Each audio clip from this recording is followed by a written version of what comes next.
Hey, what is up? This is your boy Lewis again, right here at it again. I'm gonna go ahead and show you today how to go ahead and insert emojis there in Microsoft Word documents. Okay, so we have our Word document right here, and you just typing away.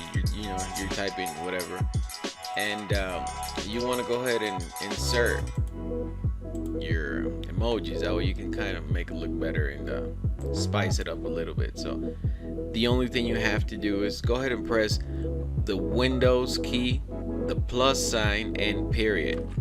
You press those three buttons at the same time, and you're gonna get this right here. And right here,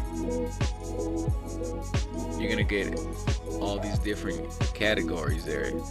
The smiley faces, people, celebrations, food and plants, transportation. Right here, you'll also have a couple more symbols there. So that's what you go ahead and do to go ahead and activate the emojis. You're not going to be able to go ahead and pull them up anywhere right here in your ribbon. So you just go ahead and activate it by pressing those three keys, and that's it. So alright, that's going to do it for this one right here. Go ahead and hit that like button right there, just like such. Subscribe to my channel, and I'll see you in the next one, okay? Take it easy out there. Peace.